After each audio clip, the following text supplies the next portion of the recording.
Welcome to the Echoes of Valor, the official podcast of the New Mexico Military Museum. Hosted by Ryan Swartzen, this podcast brings New Mexico's rich military history to life through compelling stories, expert insights, and personal accounts from our veterans. Join us as we honor the courage and sacrifice of those who've served, shedding light on their enduring impact on our state's legacy. Tune in for an inspiring journey through the echoes of valor that shaped New Mexico's military history.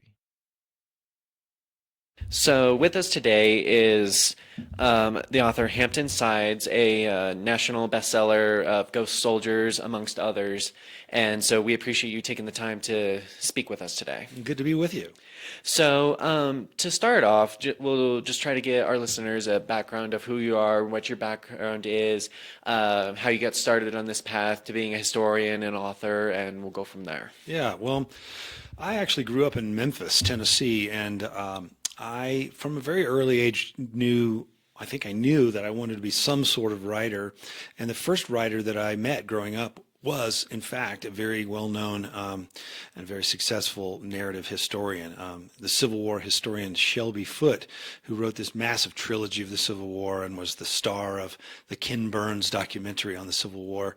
And he and Shelby Foote's son and I were friends. We were in a rock band together, and we probably did everything we could to prevent Shelby from finishing his Civil War trilogy by cranking up the music, the Hendrix and the Pink Floyd and so forth. But you know, at an early age, I was looking at this guy, Shelby Foote, and thinking, what could I be that guy? Could I be a historian? I didn't have the capacity to grow a beard like his magnificent, if you ever saw it. Yeah. And he had this wonderful Mississippi Delta accent. And, you know, he'd go back in his study, his book-lined study, and he would write with an old-fashioned like quill, almost like a quill pen. Yeah. And I was like, wow, this is an exotic creature. I don't know if I can be this guy, but maybe I can be a writer of some sort. I eventually got to know Shelby a lot better as a young journalist and interviewed him a bunch of times. And I think he was really influential in setting me on this path to being a narrative historian, which, you know, by that I mean, I'm not an academic historian. I don't have a PhD. I think of my stories probably more like a novelist would think about a novel. I'm thinking about characters and locations and plot development and character development and the story arc, and you know all those little tricks and techniques and things that I think we more commonly associate with a work of fiction. But I do the research, and I do I synthesize a lot of material of both my own research and the research of others to make these narratives come alive on the page. And so it's been Ghost Soldiers was my first narrative history, and it really set me on this path. And it is a dream job. I get to jump in a time machine and go back in time and live and breathe that era and what they were wearing and how they talked and what the architecture was. And I couldn't imagine now that I've done it. I've done six or seven of these books. I can't imagine doing anything else. Yeah, no, for sure. Yeah, no, in my reading of Ghost Soldiers over the last few days, I can tell that a lot of effort and love was poured into this work, and especially when bringing forward the stories of the atrocities that these men and women, in some cases, experienced in Cabanatuan and Bataan and all these other areas. And I guess my question would be, what put you on this path specifically with this story for Ghost Soldiers that you wrote, gosh, almost 24 years ago? Right. Well, the genesis of the book has everything to do with New Mexico. More people from New Mexico than any other state were involved in the Death March because they took the whole, the 200th Coast Artillery over there just before the war, and they were caught in this situation. So all over the state, of course, you see Bataan, the word Bataan, and what's that doing here? That's in the Philippines, you know. Right. And On the other side of the world. I started asking that kind of obvious question, like, why is this library called the Bataan Library, or why is there the Bataan Building, or Bataan Highway, and of course the answer was that so many of these young men, both Hispanic men, Native American men, and Anglo men, were caught in this horrific situation, the largest surrender in American history, this forced death march to a horrific, squalid prison camp experience that lasted 3 years, more than 3 years. And, I guess I had it on my radar. And then I decided to write a story for a magazine, for a Sports Illustrated magazine, about the Bataan Memorial Death March, which is held every year down in the White Sands Missile Range around the anniversary of the surrender. And it's a military march. It's a marathon, but there are also, at that time, there were a number of people who walked it. 26 miles in the desert, and this gentleman who was at the original death march, a guy named Winston Shillito from El Paso, decided he was going to walk it to honor his comrades who had died. And I said, man, that is a great story. Walk the death march with an actual veteran of the original death march. An original survivor. And I did. I walked 26 miles in the desert with him, and he told me his whole story. He told me all about the raid on Cabanatuan that rescued the last survivors of the death march. He told me about the hell ships. He told me about the, just the siege of Bataan, going back to the earlier days, the siege of Bataan and the starvation and how they finally had to surrender, and, just how hard that was, the capitulation, and then the death march, and just the whole experience. And by the time I crossed the finish line with Winston Shillito, I knew that I had a book. I mean, I raced to get home and start working on a book proposal. That ended up being Ghost Soldiers. So that's the genesis of the book. Okay, yeah, no, that's a fascinating story to introduce such a personal topic for many of the locals here in Santa Fe and the surrounding countries, parts of the state. And, throughout the research process, you met this original veteran Winston on the White Sands March. Did you happen to interview anyone else who was a survivor of the Bataan Death March or the Cabanatuan prison camps in the research for this? You mean in New Mexico or elsewhere? Elsewhere, just like in the process of writing Ghost Soldiers. Yeah, originally I thought maybe I could make this story just the story of a group of men from New Mexico. Mm-hmm. And I did interview a number of young, now we're talking older men. They're well into their 70s, maybe 80s, when I started interviewing them from New Mexico. But I decided in the end, I didn't want to limit it just to New Mexico. I really, it's a national story. Mm-hmm. It's really an international story. I kind of, it almost ended up being kind of like a mutual audition, mm-hmm. where they're auditioning me, first of all, like, who is this young writer guy? Right. Can I trust him with my stories? Do I even want to talk about my stories? Because a lot of these guys did not want to talk about their experiences. Sure. I think this was typical of that generation, and I think it was typical of, generally, of men in war, that the experiences were so difficult that they don't want to dredge up those memories and, add to that the fact that this was not just men who had war stories. Mm-hmm. They had survivor stories. They had captivity stories. They had just the whole idea of surrender was a difficult subject for them to talk about. Sure. Because they felt like they let their country down, even though they were ordered to surrender. There was a certain sense of shame or stigma associated in their minds, mm-hmm. with their surrender. So getting them to talk was hard, and so they were auditioning me. Sure, yeah. And my very first interview was with a guy in Texas, and I showed up in a rental car. The only one they had, it was a Mitsubishi. I drive a Mitsubishi, so. A Japanese car, and this guy came out on the front porch, and he's like, the the nerve, you know. Right. I'm like, I said, you know, I'm so sorry. This is the only car they had, and I think many of the parts are manufactured in Kentucky.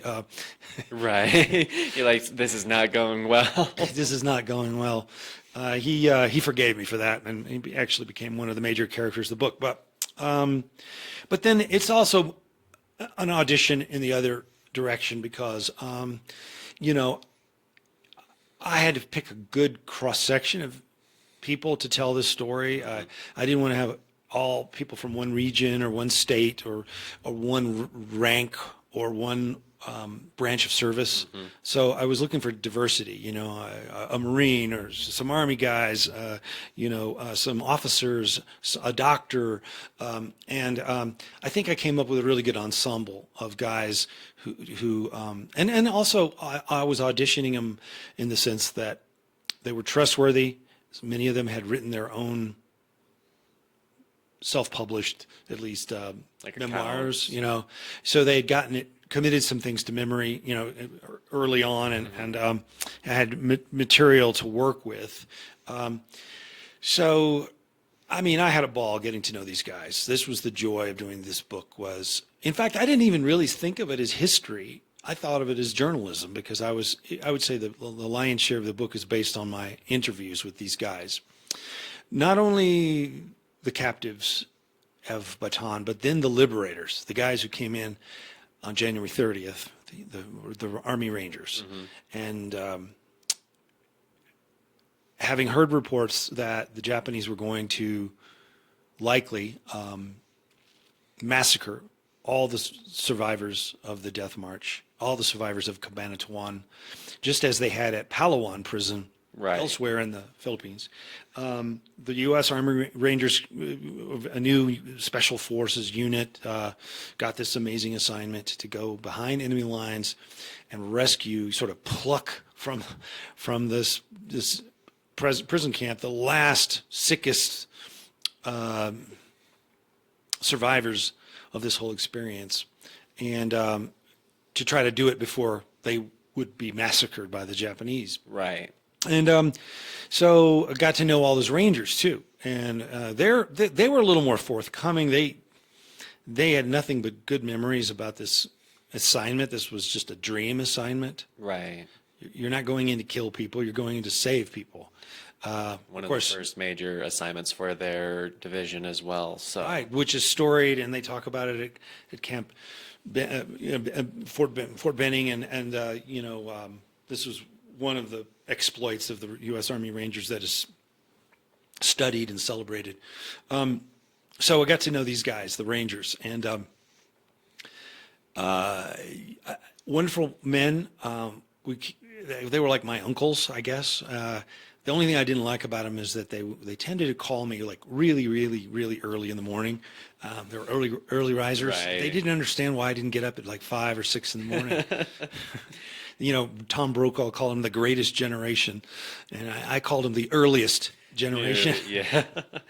Just that inner clock turns you on at 6 in the morning, and that's what you do. Yeah. But anyway, it was such an honor and such a privilege to get to know these guys and to have them entrust me, I guess, with their story, and it changed my life. It set me on this course to being a full-time narrative historian. It sold over 1 million copies. It was published in 17 different languages. It was turned into a not particularly great movie called The Great Raid that was produced by Miramax. It was turned into several documentaries. So it was quite. Somehow the book struck a nerve and set me on this course. Sure. Yeah. No. I can certainly see why that a story of this magnitude would capture the attention of the American people, and as well as those internationally. Well, one thing I might say is that I think there had been up to that point a preponderance of the books that had been published about World War II tended to be set in the European theater. Right. Americans generally had a pretty good understanding of D-Day and the Battle of the Bulge and Hitler and the place names were more familiar to most Americans. Some of the really best stuff had been done on the European theater. There was a deficit of books set in the Pacific theater, I think, at that time, other than Pearl Harbor. So it seemed to fill a gap in people's knowledge. People didn't know that much about the Philippines and some of these other islands in the Philippines that figure into the story. And I think that's one of the reasons the book did as well as it did. It was like, all right, let's turn our attention more directly and more vividly on the Pacific side of things. And that's what I tried to do. Sure, no. And I think you did a fantastic job personally after reading this work. It certainly filled in a lot of the gaps within the narrative about what our soldiers did in the island hopping strategies that our leaders were employing at those times, and slowly whittling away at the Japanese control on their Pacific part. The Pacific part of that world. And, outside of, like you said, Pearl Harbor, maybe Midway, or even a reference to the surrender in the Philippines when MacArthur withdrew and, said that oh so famous line, I will be back. I shall return. I shall return, exactly. And what it doesn't cover is the individual stories of what it was like for those 78,000 soldiers, civilians, and Filipino sympathizers who had been left behind by the American withdrawal, and then what it was like for them over that 3 years of imprisonment, under Japanese control in parts of the region. And so the book really does a fantastic job highlighting those stories, like you're saying, and what it was like for Dr. Hibbs, or I believe it was, in some of the earlier chapters, where he would describe what it was like being at Cabanatuan and having all these diseases, going through the soldiers he was trying to take care of, and having to just scrape by, do whatever he could for them. And it really drove home just the significance of these stories, what it was like for them, and it also painted a very realistic picture in a way that both, allowed people to relate to what was going on to some extent, while also helping us realize that what these men went through was just horrifying, and it helps us honor their memories by recognizing what they did for us in World War II, and and how we can remember their sacrifice going forward.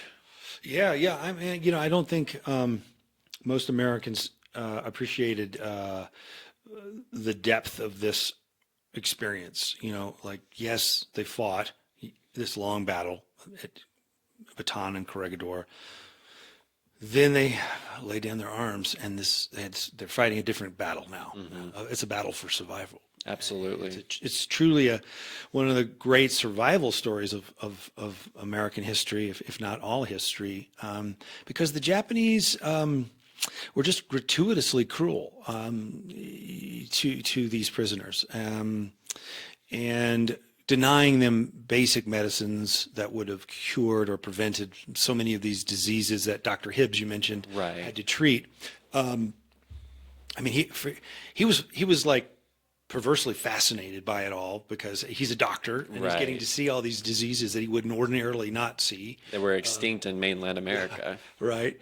And many of them were vitamin deficiency diseases, because the Japanese also denied them basic food, even though they were living in a place that could produce plenty of food. I mean, everything grows in the Philippines. It's a volcanic soil. It's very rich for agriculture. But so part of what I tried to do in researching the book is I wanted to understand why the Japanese were so cruel about this whole experience. And I don't know that I ever fully came to understand it. I did go to Japan. I lived for 5-6 months, interviewed a lot of Japanese soldiers, veterans, I should say. Read a lot of books. A lot of it had to do with sort of the samurai code and their view of anyone who surrenders. That you're supposed to save the last bullet for yourself, and you're never supposed to be captured. Of course. It's the ultimate shame. Right, and I've heard stories where,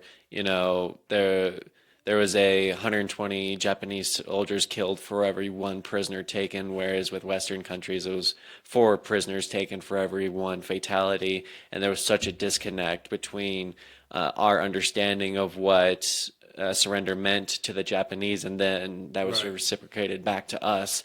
And stories of the Japanese prisoners charging the prison camp fences in American bases so that they can be killed in a bonsai, I believe it was, type suicide run. Yeah.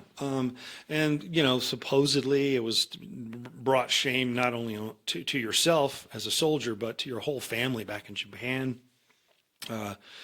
That you were weak, or that you were anyway. So that's part of it. It was also written in the codes of the military of that time, of that regime. You were literally supposed to save the last bullet for yourself. If it looked like surrender was imminent, you put the bullet. Save that bullet for yourself. Right.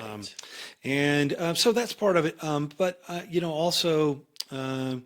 Japan had not signed the Geneva Conventions. They didn't, very modern society in many respects, but they were not signatories of that particular treaty, and they didn't really, they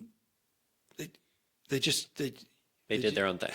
They just did it their own way, and it was just unspeakably cruel, and so much of it could have been avoided. It was just, like I say, gratuitous. Mm-hmm. So they're suffering from diseases like beriberi and of course malaria, and dysentery killed probably more than any one of these diseases, dysentery. The Red Cross could have gotten basic medicines into the camp, but the Japanese wouldn't let that happen. So the death toll was just, absurd. It didn't even make sense. Like, it would almost been more humane to just kill all these guys than to make them suffer in the way that they did. Yeah.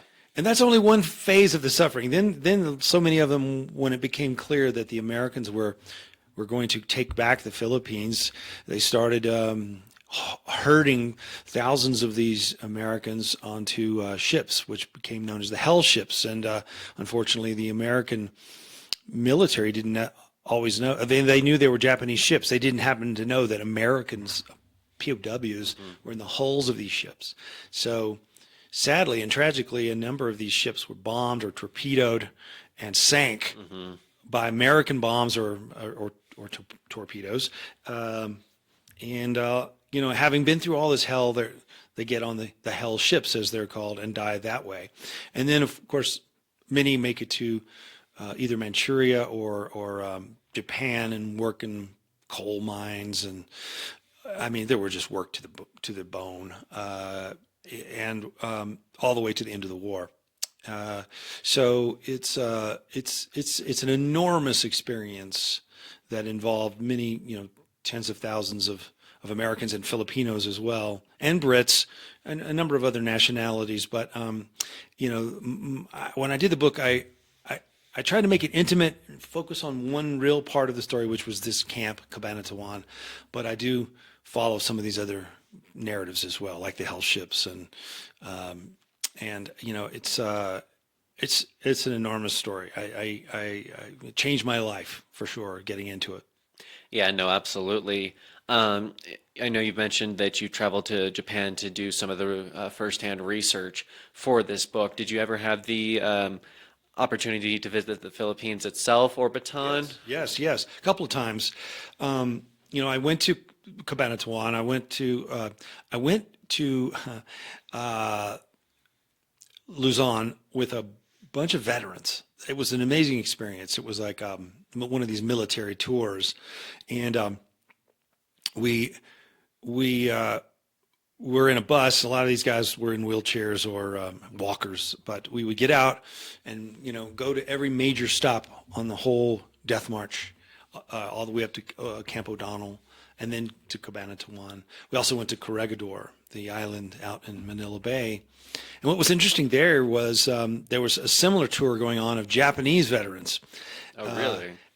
Getting out of their bus and moving around on those sites. And these two groups did not, they acknowledged each other tepidly, I would say, but there was not a whole lot, there's not a whole lot of love lost there. Sure. In both directions, I think. But yeah, going to the Philippines, going to see these places, I really do think when you're writing these books, if it's at all possible, it just makes traveling to the physical places that you're trying to write about makes all the difference in the world. It really does in terms of your confidence when you're writing those passages, that describing those places. And of course, there's a really interesting and long dramatic relationship between the Philippines and the United States. It's sort of a love-hate thing. They love us, they hate us. Right. We're the colonial oppressor, but they stood by us in World War II, and they were incredibly brave. And the story of the raid on Cabanatuan, it would not have been a success without the Filipino civilians, the Filipino guerrillas, the ox carts that they provided that night. It was a joint effort, and it wasn't just the U.S. Army Rangers going in and being heroes. It was, the enormous risks that the Filipino people took in siding with the Americans. They could have all just been mowed down by the Japanese for being sympathizers. Or even worse. Yeah. So I wanted to capture that part of the story as well. And I met some of the descendants of those guerrillas and got into their stories as well. Yeah, no, absolutely. And I believe that it's important to recognize all the parties that took part in this whole process. Throughout the book, you often mention how the Filipino civilians would try to support the POWs as best they could, and then often paid the price for that. And so, paying homage to that and recognizing their sacrifice along with those of our POWs is a significant piece to the story, I believe. Yeah, I do too. Yeah, I mean, I don't think many people recognize how many risks they took, and the underground that was the Filipino underground that was moving medicines and foods into the camp surreptitiously. Saved a lot of lives. I don't know how, we don't know, maybe hundreds of lives, maybe thousands of lives. And but yes, they did pay the price. If the Japanese found out that they were doing this, they would be executed. So it was that's a big part of the story, and something that when I went back there with all those veterans, the Filipino people were so generous to them, and so there was a lot of tears shed, and a lot of I mean, Filipino hospitality is world famous. Of course, yeah. And just every stop along the Death March was another party. Right, yeah. For these veterans. So that was a fun part of the trip. Thank you for tuning in to this episode of Echoes of Valor. We hope you enjoyed learning about the incredible stories that shaped New Mexico's military legacy. Be sure to follow us on social media for updates, behind-the-scenes content, and more exclusive stories. You can find us on Facebook, Instagram, and X, formerly Twitter, at NM Military Museum. For more information, please visit our website at www.nmmilitarymuseum.org or stop by and see us in person at 1050 Old Pecos Trail, Santa Fe, New Mexico, 87505.